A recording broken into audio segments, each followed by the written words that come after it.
Anna felt slightly perplexed as she prepared her morning coffee. She caught a glimpse of movement near the garden walls of her front yard as she peered out her kitchen window first thing in the morning. It took her a bit to figure out what it was, but eventually she realized it was a puppy. She could hardly believe what she saw. It was completely isolated from other people. Anna debated what to do for a while, but ultimately decided to go out. She couldn't just abandon the baby. That being the case, she emerged from the house in her robe and walked up to the pooch. Surely enough, the owner was nowhere in sight. She felt terrible for the small puppy. The little one made a gentle squealing sound as she got closer to it. He clearly wasn't intimidated by Anna, but as she took it in her hands, a surprising thing happened. Anna walked up to the dog coolly and extended a hand. The small animal took a few steps backward. He appeared to desire her assistance but wasn't ready to give her his whole confidence. When Anna reached out her hand, the pup retreated a little, but it didn't seem to be terrified of her. He sniffed her hand and then began licking it after a while. It was obvious that he needed a bit of help. Thankfully, her patience paid off as the dog eventually started tentatively sniffing her fingers. Anna scratched the puppy's head in response. The animal felt comfortable about this show of love. In response, he stood up and started getting closer to Anna. Anna, however, noted something a bit weird the moment he did so. After the dog got up, Anna saw a key underneath him. "What is that?" the lady wondered curiously. She turned her head around, seeing if it came from anywhere nearby. "Is this some kind of practical joke?" She leaned over slowly and carefully to lift it up. It seemed to be an antique key that might unlock a fortress. Anna was completely lost. Taking the dog and the key, she entered her house. The key was dropped on the table by her, and then, all of a sudden, she finally got it. Shutterstock, noticing that the key was dated 1722, she knew it must be rather ancient.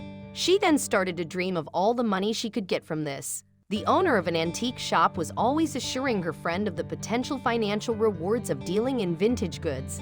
After that, Anna hastily hopped into her car.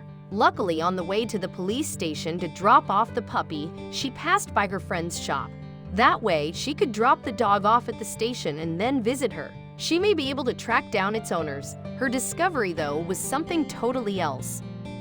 Anna and the little one arrived at the vintage shop half an hour later. When Anna came with the dog in her arms, her acquaintance gushed, "Oh, look how adorable.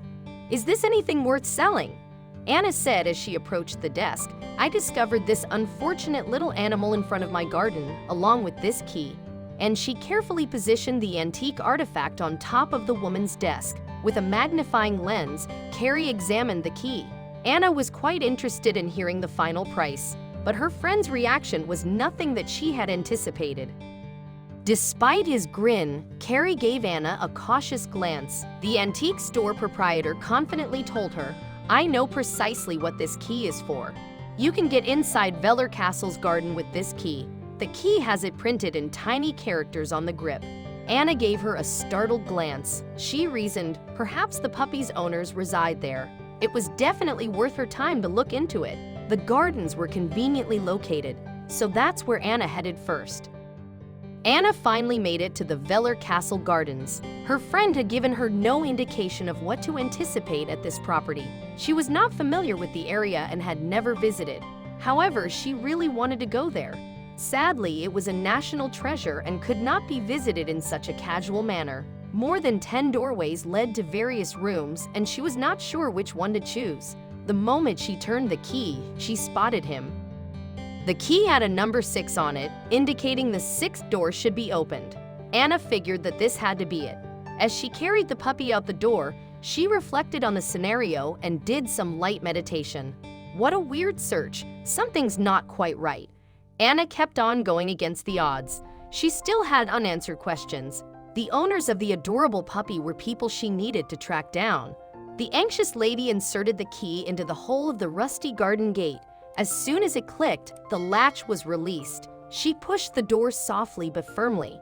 Anna wept uncontrollably once she saw the other side. Henry, her long-term boyfriend, was standing in the yard. They exchanged deep, soulful gazes with one another. Anna was first stunned. She couldn't fathom what she was seeing, but her lover interrupted her before she could speak. Please, sweetie, do not worry.